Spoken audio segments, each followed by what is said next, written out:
వ్యవసాయంలో ప్రతి ఏటా పెట్టుబడులు పెరుగుతూనే ఉన్నాయి, దిగుబడులు మాత్రం తగ్గుతున్నాయి. వచ్చిన పంట దిగుబడులకు మార్కెట్లో ధరలు రావట్లేదు. దీంతో ఆరుగాలం కష్టపడుతున్న అన్నదాతకు అప్పుల తిప్పలు తప్పట్లేదు.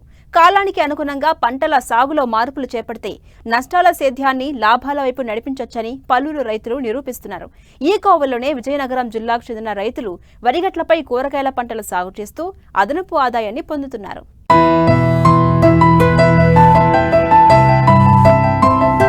ఒకప్పుడు రైతులు సమీకృత వ్యవసాయం చేసేవారు. సమీకృత వ్యవసాయం అంటే సంప్రదాయ పంటలతో పాటు వాణిజ్య పంటలు, ఉద్యాన పంటలు, అనుబంధంగా పాడి, కోళ్లు, జీవాల పెంపకం అన్నమాట. పాడి పరిశ్రమ నుండి వచ్చే వ్యర్థాలు పంట పొలాలకు, పంట పొలాల వ్యర్థాలు పాడి పరిశ్రమకు వాడుతూ పెట్టుబడులు తగ్గించుకుని నాణ్యమైన దిగుబడులను పొందేవారు. అంతేకాదు, ఒకవేళ పంట దెబ్బతిన్నా అనుబంధ రంగాల ద్వారా ఆ లోటును పూడ్చుకునేవారు. అయితే రాను రాను వాణిజ్య పంటలకు మార్కెట్లో అధిక ధరలు పలకడం రైతులు వీటి సాగుకు మొగ్గు చూపారు. అంతేకాదు, అనుబంధ రంగాలను వదిలేసి ఏకపంట విధానాన్నే పాటించారు. అయితే ప్రకృతి విపత్తులు, వాతావరణ మార్పులతో ఒక్కోసారి పంట దెబ్బతిని పూర్తిగా నష్టాలను చవిచూసేవారు. కానీ విజయనగరం జిల్లా బొబ్బిలి మండలం గొల్లపల్లి గ్రామంలోని రైతులు మాత్రం భిన్నం. ప్రతి ఏటా ఖరీఫ్లో వరి సాగు చేస్తూనే గట్లపై అపరాలు, తీగజాతి కూరగాయలను సాగు చేస్తూ ఉంటారు. తమ ఇంటి అవసరాలు తీరగా మిగిలిన కూరగాయలను మార్కెట్లో అమ్ముతూ అదనపు ఆదాయం పొందుతున్నారు. మేము వ్యవసాయ క్షేత్రం వరి కూడా ఉంది. ఆ వరి గట్ల పైన చిక్కుడు మొక్కలు, ఎక్కువ చిక్కుడు బోదలు వేస్తుంటామండి. ఇది మాకు అన్సీజన్ అండి. మాకు ఏ విధమైన ఫలసాయాలు దక్కని టైంలో ఇది మేము ఒక జీవనోపాధిగా మేము చేసుకుంటున్నామండి. జీవనోపాధిగా ఇది పంట మాకు కొంతవరకు ఉపయోగపడుతుందండి. మాకు బొబ్బిలి దగ్గర మార్కెట్ అండి. ఈ మార్కెట్లోకి మేము పట్టుకెళ్తామండి. అలాగే మాకు ఏంటంటే మేము ఇప్పుడు ఈ టైంలో ఏది బయట పనులంటే ఏముండవు. మాకు వ్యవసాయం మీద ఆధారపడి ఉంటాం కాబట్టి ఈ టైంలో కొద్దిగా ఇది కొంత వెసులుబాటు, మాకు కొంత ఆదాయం వచ్చే ఏర్పాటు ఉంటుందండి. రైతులు లాభాల బాట పట్టేందుకు వ్యవసాయ శాఖ అధికారులు పొలాల గట్లపై పంటలు పండించేందుకు ప్రోత్సహిస్తున్నారు. ఇందులో భాగంగా కంది, మునగ, కూరగాయల విత్తనాలు రాయితీపై అందిస్తున్నారు. దీంతో చాలా మంది ముందుకొస్తున్నారు.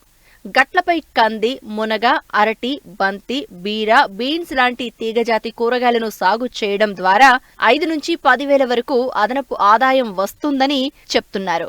వరి పొలాల గట్ల మీద అంతర పంటలు అంటే రక్షక పంటలు అంటే మనకి అపరాలకు సంబంధించిన పందులు కానీ అయితే కూరగాయలు కానీ పెంచుకోవడము, అదేవిధంగా కొంతమంది అయితే పూల మొక్కలు కూడా పెంచుకోవడం అనేది చాలా ఆనవాయితీ గత 10-15 సంవత్సరాల నుంచి కూడా.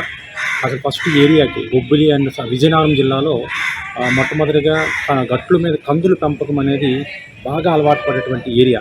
అయితే దాన్ని ఇంతకుముందు మనం దాన్ని ఆధారంగా చేసుకుని మన వ్యవసాయ శాఖ నుంచి కూడా చాలా వరకు కందులు అనేది ఉచితంగా గట్ల మీద వేయడానికి కూడా ఇస్తున్నాం ప్రస్తుతం ఇప్పుడు కూడా. అయితే దీన్ని ఇంకా ఇది ఎక్కువ చేసి మన రైతులు ఒక్క కందులే కాకుండా కూరగాయల పంటలు ప్రధానంగా ఏంటంటే మన ప్రాంతం అంటే నార్త్ అంటే విజయనగరం జిల్లాకి, అదే శ్రీకాకుళం, వైజాగ్ జిల్లాలో బాగా ఎక్కువగా పాపులర్గా ఉన్నటువంటి కూరగాయలు అనేది ఏంటంటే మొత్తం చిక్కుడు, పొడవ చిక్కుడు అంటారు.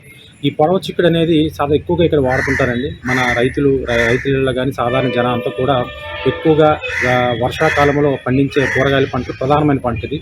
ఈ పంటని ఎక్కువగా రైతులు ఇక్కడ వాడకం అలవాటు చేసుకోవడం వలన వీరు బయట కొనుక్కోకుండా చాలామంది రైతులు అంటే ఇంట్రెస్ట్ ఉన్న రైతులందరూ కూడా ఎక్కువ గొల్లపల్లి సరౌండింగ్ అంతా కూడా గట్ల మీద, వరి గట్ల మీద ఈ పంటను వేసుకుంటూ వాళ్ళకి ఇంటికి అవసరమైనటువంటి కూరగాయలే కాకుండా దీన్ని అదనపు ఆదాయంగా మార్కెట్లో తీసుకెళ్ళి కూడా అమ్ముతుంటారు.